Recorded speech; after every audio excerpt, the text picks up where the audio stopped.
What's up, Super Swim Team? So originally, I didn't even plan on making this video, but after I watched the season, I really wanted to anyway. So I threw this together as a result. I think one of the reasons I was really hesitant to make this video was that I considered Iron Fist's first season to be the worst show to come out of the Netflix Defenders lineup. But Danny's appearance in the newest season of Luke Cage actually had me pretty hopeful that the next season of Iron Fist would be just as good. And to be fair, the trailer for this season did look really good. But there was one small issue. I think Netflix did a really poor job advertising, promoting, and recommending the season to me because it had already been out for 2 weeks before I realized it was available. And maybe I'm oblivious and maybe the show just isn't that popular, but I feel like they didn't push this season at all the way they have with other shows in the past. And at the time I'm writing this, I'm already seeing ads all over social media for Season 3 of Daredevil. I don't recall seeing a single ad for Iron Fist outside of the trailer. But anyway, don't worry about spoilers yet, because I'm not going to get into them until the last part of the video, so you're good to watch until the spoiler warning. I thought the first 3 or so episodes were pretty lackluster, being a little better than Season 1, but not by much really. And around episodes 4 and 5, things really started to heat up. The plot of the season mainly focuses on Davos trying to steal the power of the Iron Fist from Danny and the secrets of Colleen's ancestry. I like Davos a lot more in this season, and the flashbacks to Kunlun really added a lot to his and Danny's story arcs, developing them both substantially. We really needed this peek into their shared history and why they are who they are, and why they've done what they've done, so it's pretty nice to see Davos' character arc finally build up from all the foreshadowing from the last season.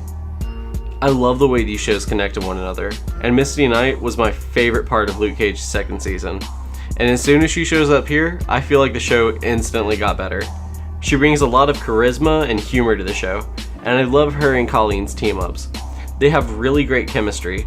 And speaking of which, Colleen and Misty don't get anywhere near enough recognition as the other 4 heroes for being Defenders. I'll even go as far as to say that I feel like they move the plot along of this season a lot more than Danny does. They seem to do all the detective work and the heavy lifting, while Danny calls in favors from Ward and punches things sometimes. But sometimes, Misty and Wing do a substantial share of that punching themselves. I like that Danny finally has to face the consequences for abandoning Kunlun.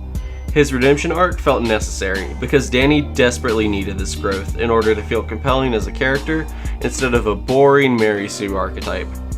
But that being said, even though Season 2 was better than Season 1 for sure, it still struggles to rise above mediocrity at times. I felt like the Mary Walker bits of the season were really weak compared to the rest of it. She kind of shows up out of nowhere just because the plot, and then she disappears as the plot needs. And then shows up again as soon as it's convenient for the plot, or it's a completely inopportune moment. I'm not really sure how I feel about her character at all, to be honest. Alright everyone, spoiler alert, spoiler time.